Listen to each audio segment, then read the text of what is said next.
प्यारे बच्चों, आप सभी का मैं हार्दिक स्वागत करता हूं और मैं हूं संजय सिंह यादव। और जैसा कि आप सभी जानते हैं कि नवोदय विद्यालय प्रवेश परीक्षा 2023-24 का जो है फॉर्म भरा जा चुका है और आगामी दिनों में उसकी परीक्षा भी आयोजित की जाएगी।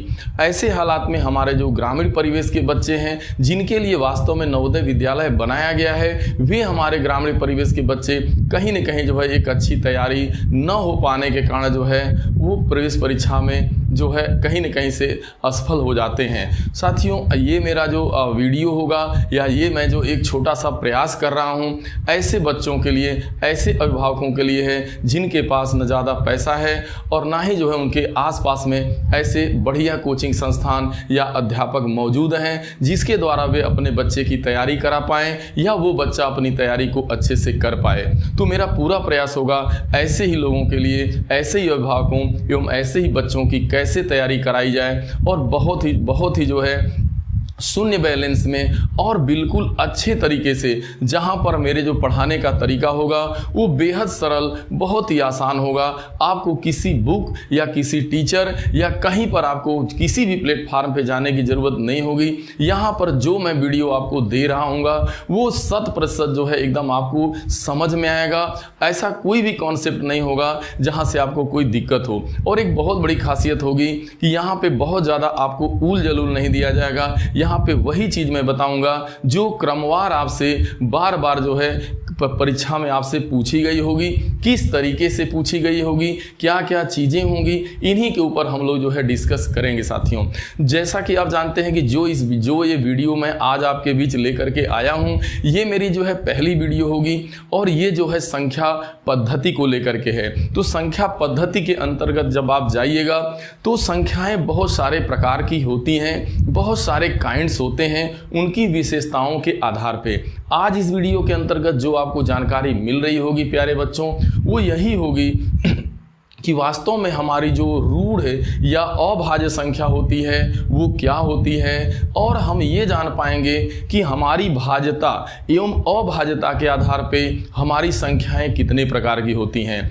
वास्तव में इकाई संख्या क्या है, यानी यूनिट नंबर क्या है, जिसे आप अभाज्य संख्या कहते हैं, वही आपका प्राइम नंबर है। भाज्य संख्या को कंपोजिट नंबर, यानी unit number, composite number, prime number, ये क्या है, इनको बहुत ही मैं अलग तरीके से, बहुत ही बेसिक तरीके से ये इस वीडियो में आपको प्यारे बच्चों जानकारी मिल रही होगी। दूसरी ये मिल रही होगी आपको स्पष्ट रूप से कि आखिरकार 1 से 100 तक की जो संख्याएं होती हैं, इनके बीच कितनी अभाज्य संख्याएं होती हैं, 1 से 50 तक की संख्या के बीच कितनी होती हैं, और 51 से 100 तक की संख्याओं के बीच कितनी अभाज्य संख्या होती है। प्रथम अभाज्य संख्या क्या है या प्रथम सम संख्या क्या है। और यहाँ से बहुत ज़्यादा आपसे पूछा गया जो ये क्वेश्चन होगा कि प्रथम 5 अभाज्य संख्या का औसत बताओ, इसकी भी जानकारी आपको इस वीडियो में साथियों प्यारे बच्चों मिल रही होगी। दूसरी आप देखिएगा कि यहाँ से आपके जो है नवोदय विद्यालय भर्ती परीक्षा में एक श्रेणी पूछी जाती है, उस श्रेणी में एक क्वेश्चन बिल्कुल जो है अभाज्य संख्या को लेकर के ही एक श्रेणी बनाई जाती है, जिसे अभाज्य श्रेणी के नाम से जाना जाता है। अभाज्य श्रेणी की योग श्रृंखला, अंतर वाली श्रृंखला, ये चीज़ों से जुड़ा जो है सवाल आपके बीच होगा। तो जितने भी आपके डाउट्स हैं, जो भी चीज़ें हैं, ये सब इस वीडियो में मिलेंगी। और ये जहाँ पे जो क्वेश्चन जिस प्रकार से बीच बीच में पूछे गए हैं, जैसे कई बार पूछा गया कि 10 से 40 के बीच कितनी अभाज्य संख्याएं हैं, तो ये सभी आपके डाउट्स यहाँ पे क्लियर हो रहे होंगे। तो चलिए हम अपने वीडियो की शुरुआत करते हैं। तो प्यारे बच्चों, आप जैसा कि जानते हैं कि यदि हम गणित में अंक की बात करें तो हमारा जो अंक होता है ना, वो 10 अंक यही होते हैं, 0, 1, 2, 3, 4, 5, 6, 7, 8 और 9। इतने ही अंकों का पूरे गणित के अंदर प्यारे बच्चों, इतने ही अंकों का पूरे गणित के अंदर खेला होता है। यही इतने अंक के द्वारा कोई भी संख्या बनाई जाती है और जो भी संख्याएं बनी होती हैं उनकी अलग अलग विशेषताएं होती हैं। हालांकि संख्याएं बहुत सारे काइंड्स की होती हैं, लेकिन आज जो इस वीडियो में हम लोग बस जानेंगे वो यही जानेंगे कि वास्तव में जो हमारी संख्या है वो भाज्यता के आधार पे या अभाज्यता के आधार पे कितने प्रकार की होती है। तो देखें, आप जाने कि इन्हीं अंकों के द्वारा भाई सारी संख्याएं आपकी बनती हैं। अगर इन्हीं अंकों को मिलाते जाएं तो आपकी सारी संख्याओं का निर्माण होता है। लेकिन हम यहाँ पे जानेंगे कि जो हमारा नंबर होता है, जैसे मान लीजिए आपने प्राकृतिक संख्या को ले लिया, यानी प्राकृतिक संख्या को ही गिनती की संख्या कहते हैं, यानी उसे ही काउंटिंग नंबर के नाम से जाना जाता है। जो गिनती की संख्या होती है वही हमारी प्राकृतिक संख्या कहलाती है। और आगे चल के मैं इसके ऊपर वीडियो लाऊंगा कि वास्तव में प्राकृतिक संख्या क्या है, धन पूर्णांक क्या है, ऋण पूर्णांक क्या है, बहुत सारी संख्याओं का मैं वृक्ष बनाऊंगा आपके बीच। लेकिन आज अगर हम बात करें तो हमारा जो नंबर सिस्टम होता है, यानी यही 1 2 3 4 5 6 7 जो हमारी ये संख्याएं गिनती की हैं, ये संख्याएं अगर हम भाज्यता और अभाज्यता के आधार पे बात करें तो ये आपकी 3 प्रकार की होती है। एक देखिए होती है आपकी इकाई संख्या, जिसे आपका यूनिट नंबर के नाम से जाना जाता है।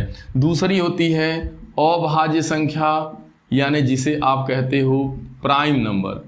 और जो तीसरी होती है वो आपकी होती है भाज्य संख्या, जिसे आप कहते हो कंपोजिट नंबर। ये यूनिट नंबर है, ये प्राइम नंबर है, ये आपका कंपोजिट नंबर है। अब जरा ध्यान देना आप, ये यूनिट नंबर क्या है।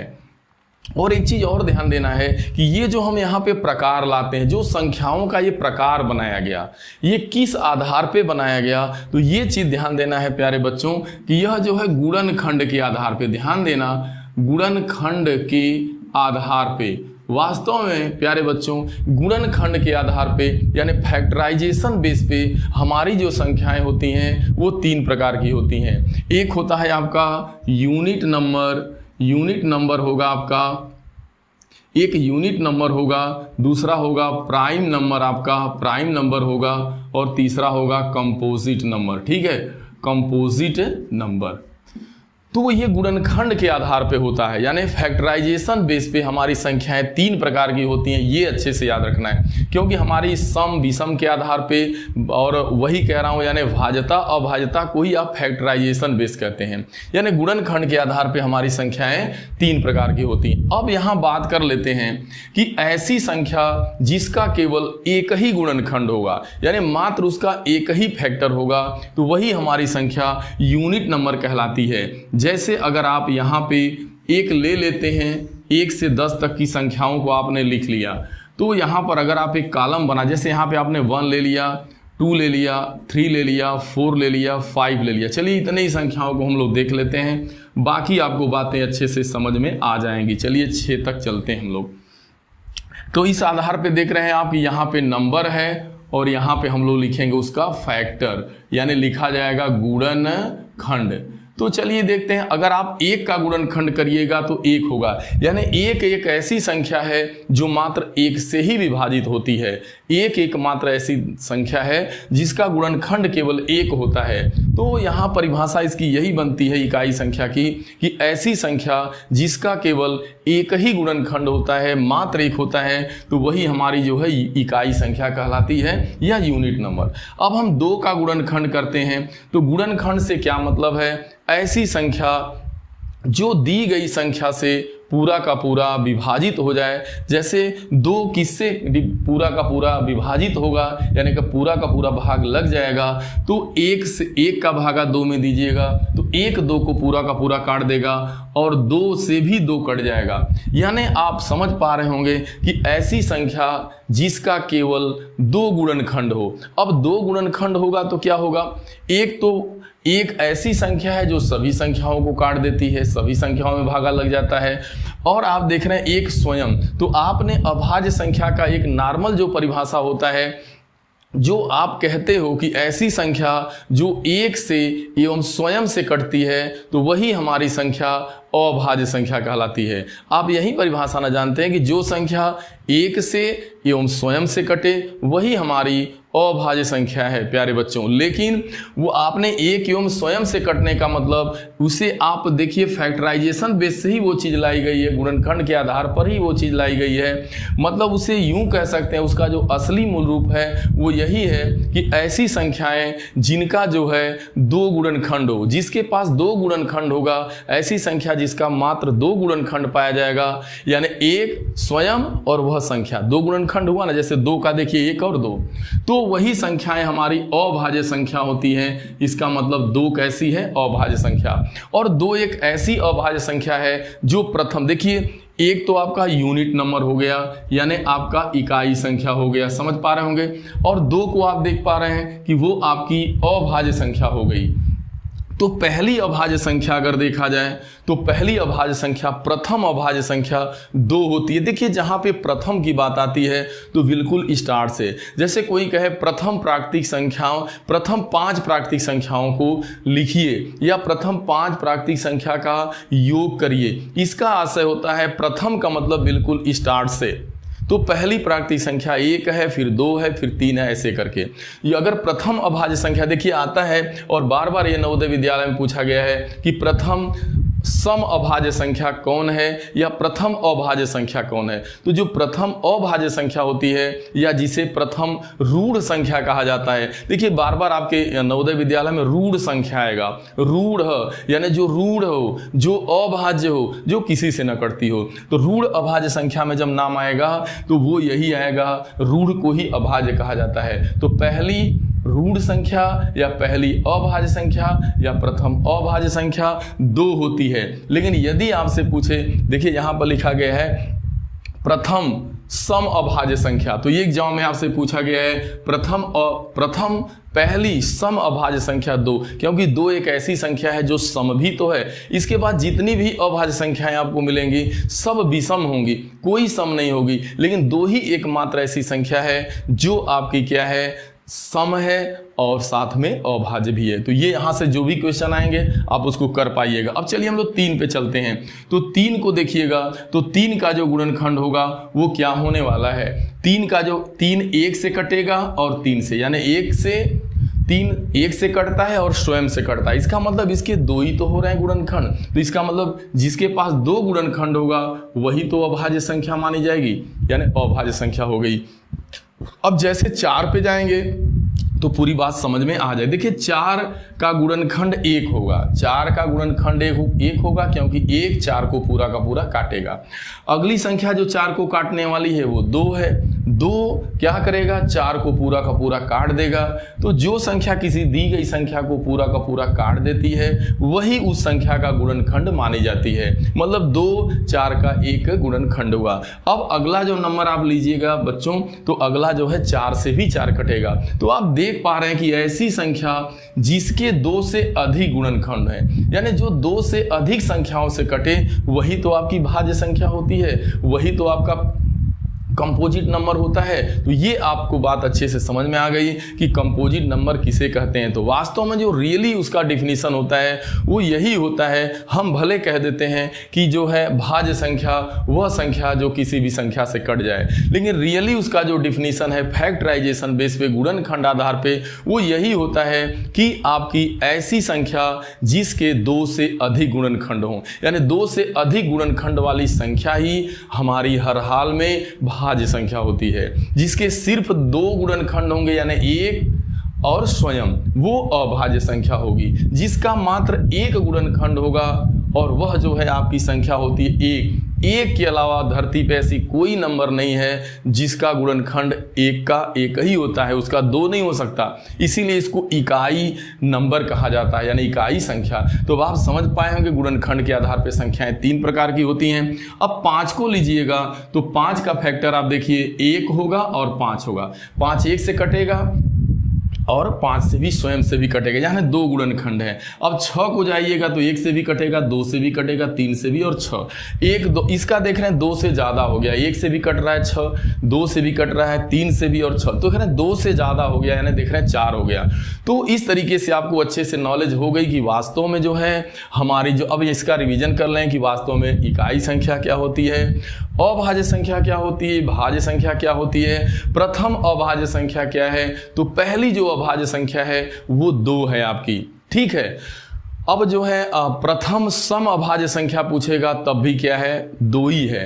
या आपसे ये पूछ दिया जाए कि पहली ऐसी जो है अभाज्य संख्या बताइए जो सम हो, तो आप क्या लिखिएगा 2। ये तीनों क्वेश्चन आपसे नवोदय विद्यालय में इसी तरीके से पूछे गए हैं जैसे मैं आपसे पूछ रहा हूं। अब चलिए हम लोग इसके अंतर्गत जब ये सारी नॉलेज आपको हो गई तो हम अगला आपको लर्निंग आउटकम देने जा रहे हैं। वो आगे का क्या है जरा देखिए। आगे जो आपसे पूछा जाएगा वो बहुत ज़्यादा पूछा जाता है। 1 से 100 तक के बीच में, 1 से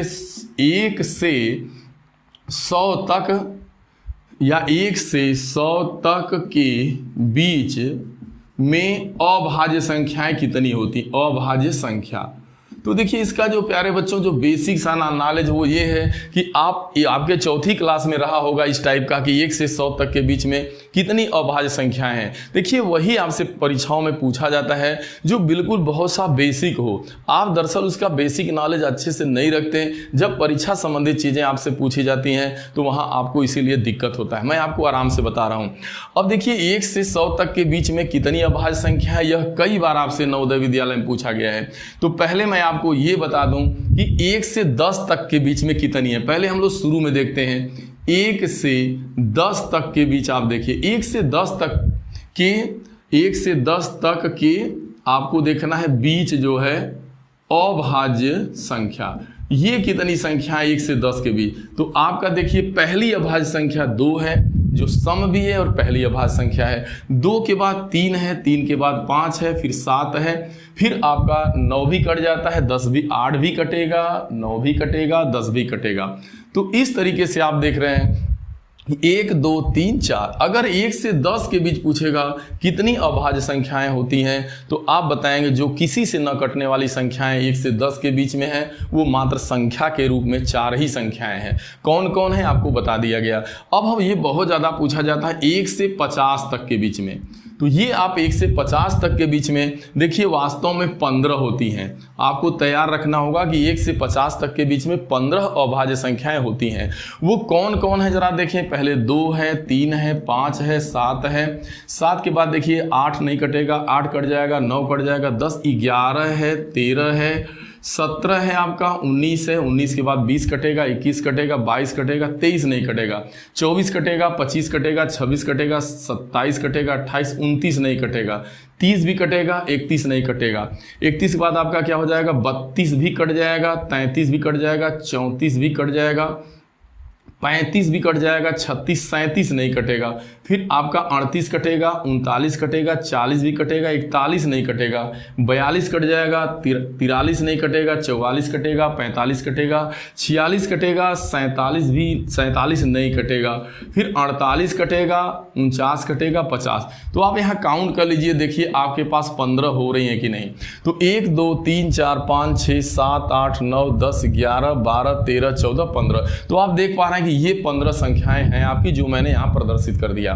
अब आपसे पूछा जाता है नहीं पूछा गया है कि 51 से 100 के बीच कितनी संख्याएं हैं जो अभाज्य है, किसी से नहीं कटती। तो वो आपकी कितनी है 10 हैं। तो वो 10 आप 1 से 100 तक गिनती रख के उन 10 संख्याओं को भी आप खोज लीजिएगा। ठीक है। अब इस तरीके से अगर 1 से 100 के बीच आपको पूछा जाए तो 15 ये और 10 ये यानी 25। तो बहुत ज़्यादा नवोदय विद्यालय, विद्या ज्ञान और सैनिक स्कूल में या कोई भी जो कंपटीशन आपका छोटे लेवल पे होता है ये बहुत ज़्यादा पूछा जाता है कि 1 से 100 के बीच कितनी अभाज्य संख्या है जो किसी से नहीं कटती। तो 25 याद रखना है और यहाँ पे आपको 15 याद रखना है 1 से 50 तक, 51 से 100 तक 10। तो मैं उम्मीद करता हूँ ये अच्छे से समझ गए होंगे आप। लेकिन अभी आपका नवोदय विद्यालय में इस टाइप से भी बीच बीच का क्वेश्चन देता है। वो यही दे देता है, अभी दे रहा है या दिया था, जैसे मान लीजिए कि आपसे कह दे कि 10 से 20 के बीच कितनी अभाज्य संख्या है। 10 से 20 के बीच, तो 10 से 20 के बीच अगर देगा तो आपका देखिए 11 होगा, 13 होगा, 17 होगा और आपका 19 होगा। यही तो होंगे। देखिए 10 से ज़्यादा होना, 11 12 कटेगा, 13 17 19। तो ये 4 संख्याएं हो रही हैं। ऐसे ही हो सकता है आपसे 20 से 40 के बीच पूछ दे। तो जब आपको अच्छे से नॉलेज हो गई है कि अभाज्य संख्या है क्या, हमें कैसे निकालना है, इसका क्या मामला है, तो बता ही दिया गया। गुणनखंड के आधार पर भी बता दिया गया और जो आपका बेसिक परिभाषा है उसके भी आधार पर आपको बता दिया गया। अब आगे हम लोग देखते हैं हमारा लर्निंग आउटकम क्या है। अब जो देखिए बहुत ज़्यादा नवोदय विद्यालय में जो बार बार दोहराया जाने वाला क्वेश्चन है वो यही है प्यारे बच्चों, उसको ध्यान में रखना। वो है प्रथम 5 अभाज्य संख्याओं का योग का औसत पूछता है। औसत भाई, प्रथम 5 अभाज्य संख्याओं का औसत क्या है? तो आपका प्रथम का मतलब होता है शुरू से यानी स्टार्ट से। तो प्रथम 5 अभाज्य संख्या का औसत बताना है तो औसत आप तभी बता पाएंगे। देखिए औसत बराबर होता क्या है? कुल योग होता है, कुल योग अब बटा होता है संख्या। तो ध्यान में रखना है, सबसे पहले हम प्रथम 5 अभाज्य संख्याओं को लिखेंगे, उनका योग करेंगे, फिर 5 से भाग दे देंगे तो हमारा औसत पता चल जाएगा। तो दरअसल यहाँ बच्चे गलती क्या करते हैं कि वो अब जब प्रथम 5 अभाज्य संख्या की बात आती है तो उन्हें अच्छे से नॉलेज नहीं होता, वो 1 को काउंट कर देते हैं, 2 को छोड़ देते हैं, या वो 1 को भी अभाज्य संख्या मान लेते हैं। वास्तव में 1 अभाज्य संख्या नहीं है, वो आपकी इकाई संख्या है। मैं बता दिया आपको अच्छे से। तो पहली अभाज्य संख्या बताया गया 2 है, प्रथम अभाज्य संख्या पहली 2 है, 2 के बाद 3 है, 3 के बाद 5 है, 5 के बाद 7 है, फिर अगली जो होगी वो आपकी 11 होगी।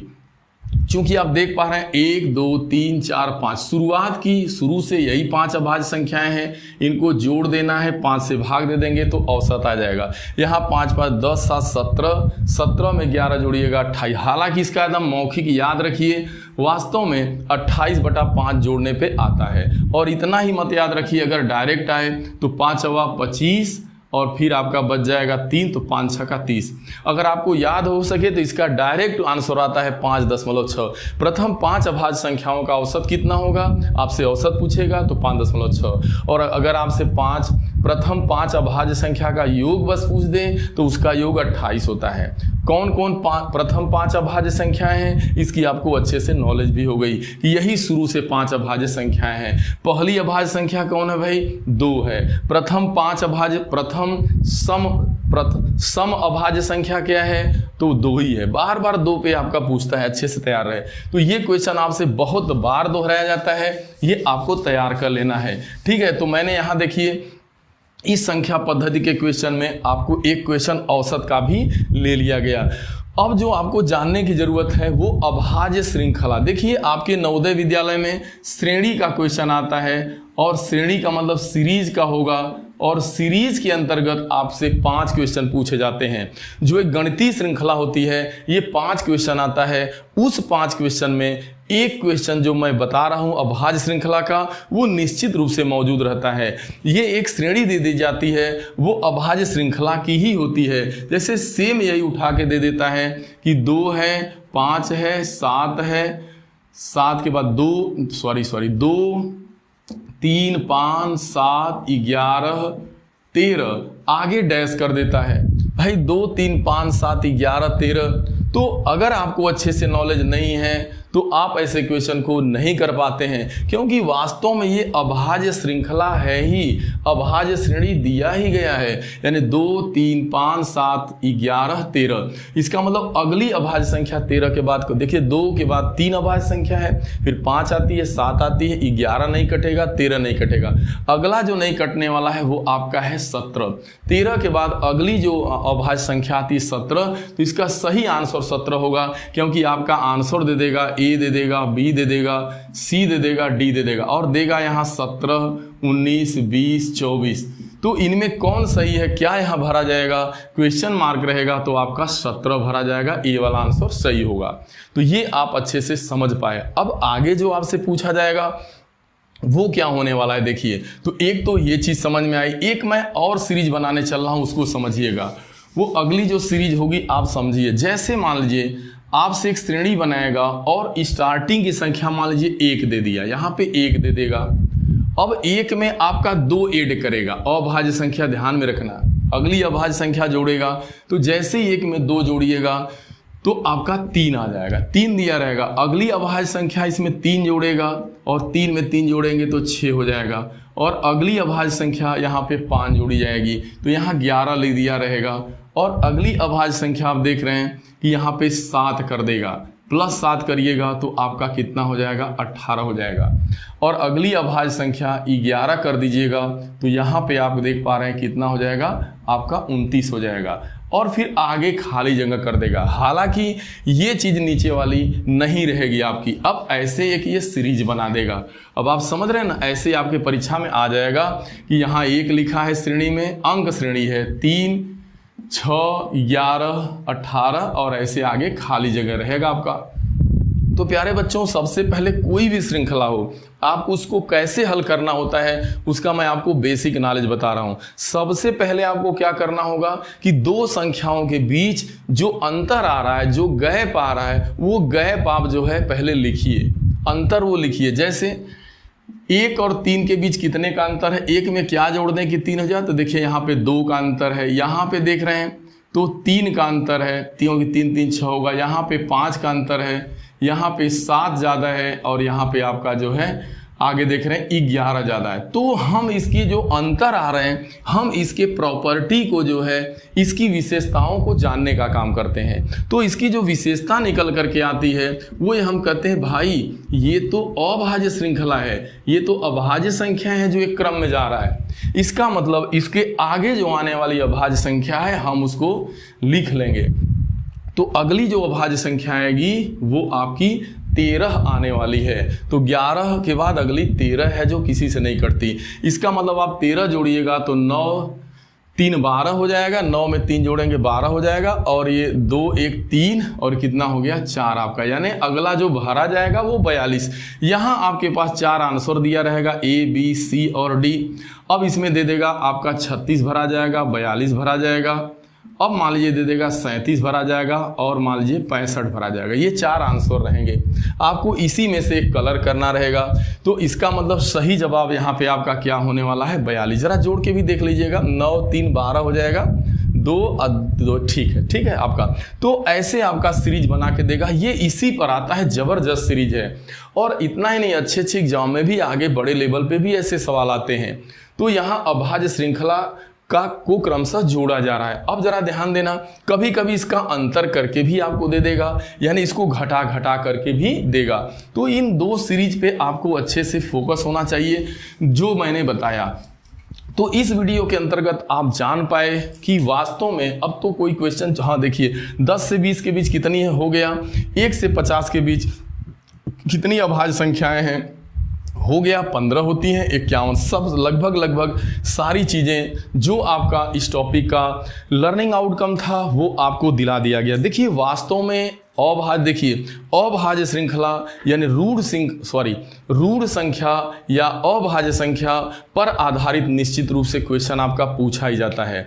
हर हाल में ऐसे क्वेश्चन आपसे पूछे जाते हैं। 1 नंबर का क्वेश्चन यहाँ से नवोदय विद्यालय में बनेगा। लेकिन यदि आप जितना मैं इस वीडियो के अंतर्गत आपके साथ चर्चा किया हूँ, यदि इसको आप अक्षरशः बढ़िया से समझ पाए, इसका आप नोट बना पाए अपनी कॉपी में, तो मैं ये दावा करता हूँ कि आपका इससे संबंधित एक क्वेश्चन जो आएगा वो आपका नंबर सिस्टम से गलत होने वाला नहीं है। मेरा रिवीजन है कि देखिए वास्तव में जो हमारी संख्याएं होती हैं वो गुणनखंड के आधार पे 3 प्रकार की होती हैं, इकाई संख्या, भाज्य संख्या, अभाज्य संख्या। इकाई संख्या का मतलब ऐसी संख्या जिसका केवल 1 गुणनखंड हो, अभाज्य संख्या जिसका केवल 2 गुणनखंड हो यानी स्वयं और 1, जिसे आप अभाज्य की संज्ञा देते हैं, और भाज्य का मतलब जिसके 2 से अधिक गुणनखंड हो, वही तो भाज्य मानी जाती है।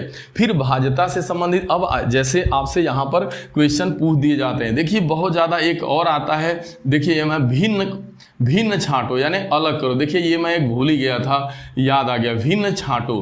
तो यहाँ एक आता है आपका विषम छांटना, यानी देखिए इसी के आधार पर एक और क्वेश्चन बनता है, वो होता है विषम छांटो यानी अलग करो।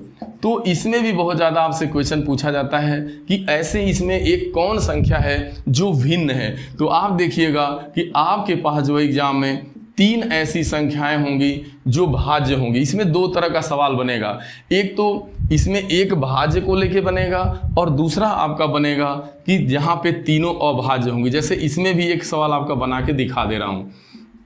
तो ये आपका एक क्वेश्चन देखिए ऐसे, पहली बात तो आप देखिए यहाँ पे आ गया, मान लीजिए 2 दे दिया, ठीक है 2 दे दिया, 3 दे दिया और 5 दे दिया, और इसी में आपका जो है दे दिया, मान लीजिए कि यहाँ पे लिख दीजिए, जैसे यहाँ पे अभाज्य संख्या या ऐसे दे दे आपका 19 दे दे, इतना छोटा नहीं देगा, 17 दे देगा, और इसी के बाद दे देगा मान लीजिए 31 दे देगा, और इसमें आपका 34 दे दिया।